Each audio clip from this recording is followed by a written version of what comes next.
Централно издание на вестите на Канал 5. Добро вечер. Еве кои настани го одбележаа денов. Поранешната прва антикорупционерка Татјана Димитровска се изјасни за невина за делата што и се ставаат на товар. Ниту за одавањето службена тајна, ниту за кривичното дело, компјутерски фалсификат. Обвинителството има доволен број на материјални докази. Дизелот поевтинува за 2,5, бензините за денар и половина.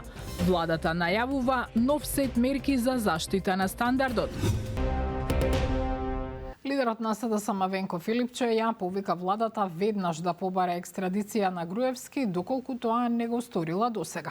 Тој оцени дека со победата на Петер Маѓар завршила ерата Будимпешта да биде засолниште на осудени криминалци. Од Министерството за правда вела дека утре ќе ги побараат од судовите и обвинителствата списите за сите предмети за Груевски, пошто ќе постапат согласно законот. Михајло Бидемлиски. Ке достави ли Македонското Министерство за правда ново барање за враќање на екс-премиерот Никола Груевски, откако прашањето стана актуелно по промената на власта во Унгарија? Од Министерството вела дека континуирано го следат случајот и се преземаат сите мерки да ги обезбедат потребните документи. Во текот на утрешниот ден ќе биде доставено барање до надлежните судски органи и обвинителства и ќе се побараат потребните списи за сите предмети поврзани со лицето Никола Груевски. Откако од надлежните органи ќе ги добиеме потребните документи, Министерството за правда ќе постапи согласно позитивните законски прописи.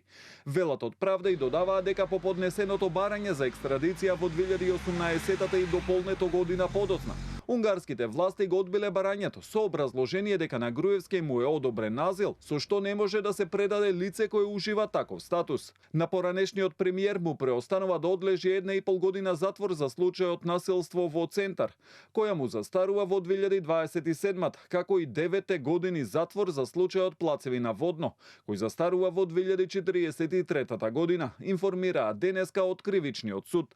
Тој обвинети во предметите Титаник и Талир 2 кои се уште се судат. Талир 2 кој се однесува на изградбата на партиското седиште на ВМРО ДПМН, денеска се одложи, а предметот сега го застапува обвинителот Кристијан Смилевски.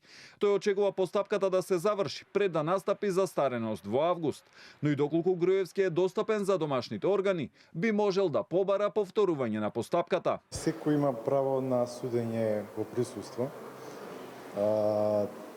Доколку стане достапен обвинетиот Груевски, постапката исто како и барање, по поднесено барање за повторување на постапка, ќе почне однова. Меѓутоа, тоа зависно од колку ќе остане рокот за застареност, бидејќи знаете има 1 година од кога ќе дознае да поднесе барање за повторување на постапка, дали ќе стане достапен не знаеме. Председателот на СДСМ Венко Филипч денеска ја праша владата и коалициските партнери ВМРО ДПМН и ЗНАМ дали досега побарале екстрадиција на Груевски. Времето на автократите завршува. Паѓаат автократските режими. Следен е тој во Србија, па после тоа на Мицковски кај нас. Години назад уживаше гостопринство од Виктор Орбан, кој го штитеше од правдата. Ке бегали на друго место, во Русија или во некоја друга земја, или ке се врати тука да ја отслужи казната. Бидејќи движењето ЗНАМ веќе честиташе на победата на новиот унгарски премиер, сега го поставуваме следното прашање. Има ли барање за екстрадиција досега оваа влада на ВМРО и ЗНАМ поднесено за враќање на Никола Груевски? Доколку нема, зошто нема? И доколку нема, дали денеска во текот на денот после изјавата на новиот унгарски премиер ќе поднесат барање за екстрадиција на Никола Груевски во земјата. На Груевски предходно во 2024 му застаре 2-годишната затворска казна за случајот Тенг за набавката на луксузниот Мерцедес, а во текот на минатите години, но и со измените на кривичниот законник, застареа предметите ТНТ за уривањето на комплексот Космос и траекторија за провизиите за изградба на автопатиштата. Груевски избега од земјава во неразјаснети околности есента 2018 со образложение дека ќе му била загрозена безбедноста во затвор. Министерот за надворешни работи Тимчо Муцунски оствари телефонски разговор со Анита Орбан, главен советник за надворешна политика на новата владеачка партија на Унгарија ТИСА, информираат од МНР. Во разговорот министерот Муцунски упатил искрени честитки по повод резултатите на изборите. Соговорниците ги реафирмираа одличните билатерални односи и високото ниво на политичка соработка, изразувајќи подготвеност за нивно понатамошно продлабочување со посебен акцент на политичката, економската и трговската соработка. Воедно разменија мислења за евроинтегративниот пат на нашата држава, при што беше потврдена јасната и силна поддршка од Унгарија, велат од МНР. А Министерството за економија попладнево го објави извештајот кој бил разгледан на владина седница. Анализата која опфатила 55 најпродавани производи во периодот од 1 февруари до 1 април покажала минимален пораст на продажните цени од 0,43%, додека набавните цени раст од 1%. Во извештајот се нотира и дека просечната бруто профитна маржа кај трговците е намалена од 16,28 на 15,80%. Кај основните прехранбени производи е забележан благ пораст од 0,45%, при што најголемо зголемување има кај кисело млеко, сирење, јајца и масло. Кај безалкохолните пијалаци е евидентиран пад од 1,01%. Кај овошјето и зеленчукот има намалување од 0,86% и покрај растот кај доматите и кромидот. Кај основните хигиенски производи е забележан пораст од 1,42%, се вели во извештајот.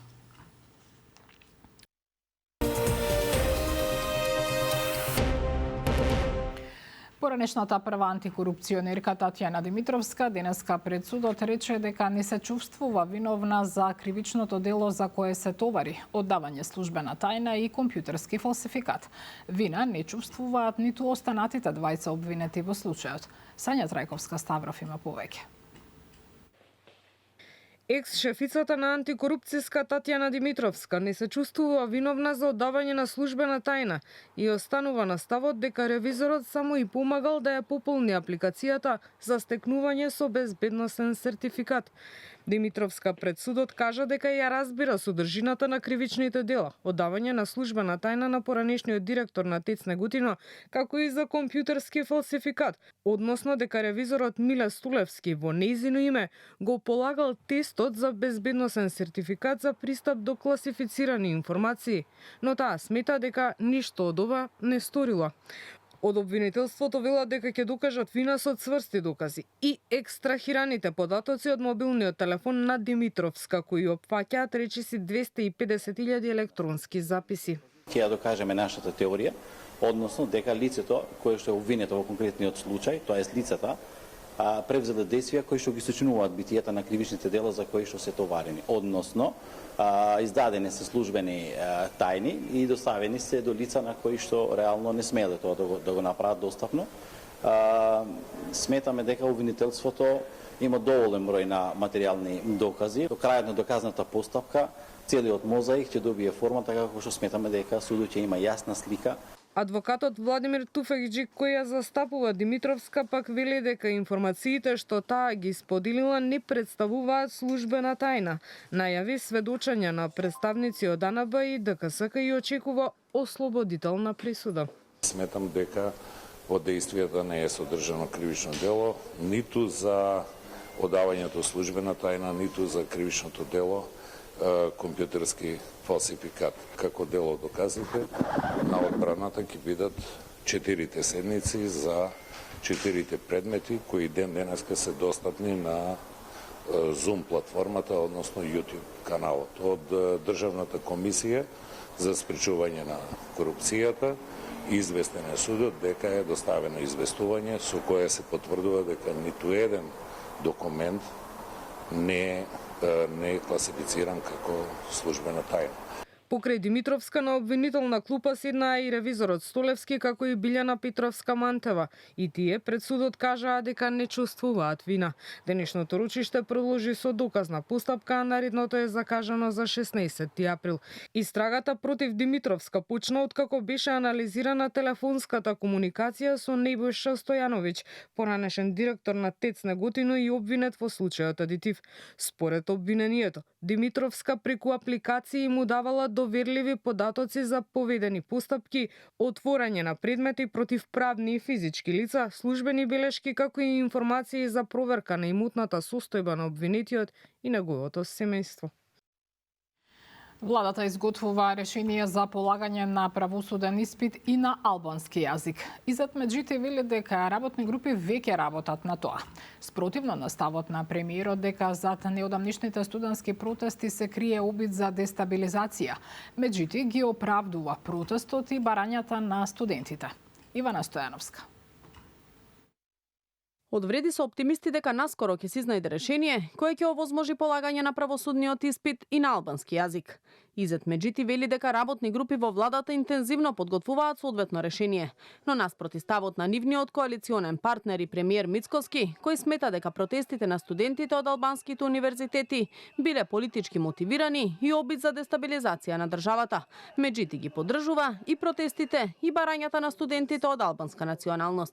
Тоа е демократско право, зашто во минатото немаше протести и како тие беа потиснати и контролирани, значи, од поранешните власти, е друго прашање. Значи, тоа е вредност на демократијата, ги поддржуваме, бидејќи студентите се авангарда во секоја држава, имаат реално барање и затоа владата посветено секојдневно интензивно работните групи за изнаоѓање решение и за скоро време ќе испаднеме со конкретно решение.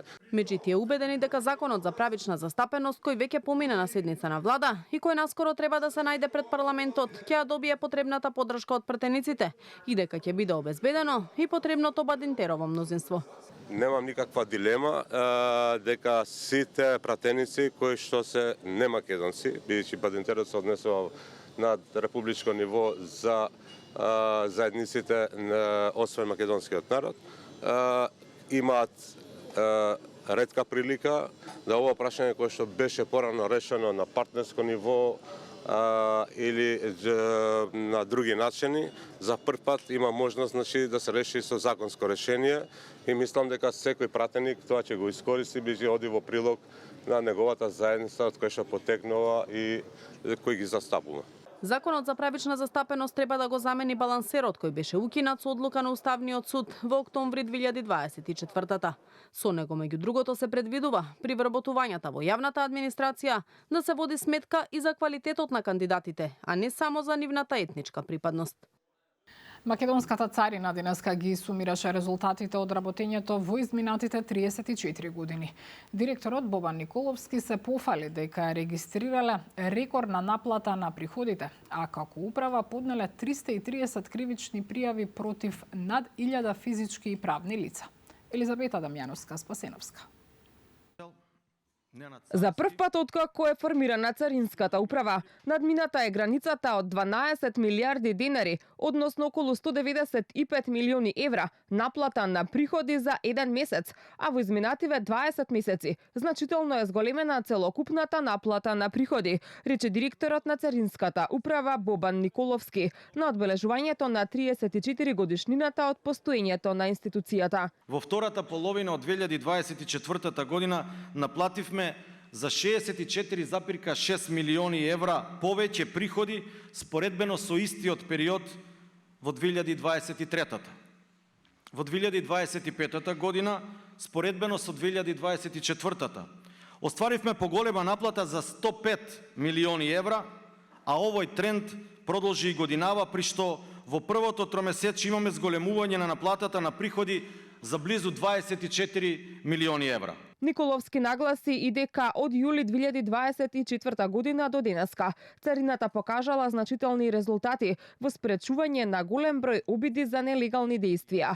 Во 2025 година царинската управа поднела 213 кривични пријави, што според директорот на царина е за 5 пати повеќе во споредба со годишниот просек од 2017 до 2023 година. Спречивме повеќе од над 2700 обиди за нелегални действија, со што ја зачувавме сигурноста на државата.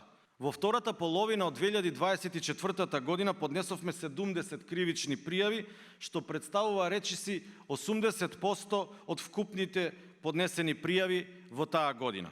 Вкупно од почетокот на мандатот поднесовме 332 кривични пријави против 761 физичко лице и 254 правни лица. Преку видеообраќање, министерката за финансии Гордана Димитриевска-Кучовска истакна дека владата останува цврсто определена за модернизација и дигитализација на царинската управа, како и за континуирано јакнење на незините институционални и човечки капацитети, со главна цел поефикасна наплата на буџетските приходи, олеснување на трговијата и создавање предвидлива и сигурна деловна средина. Само вистина следува на Канал 5 вечерва со Елизабета Галевска. Останете со нас.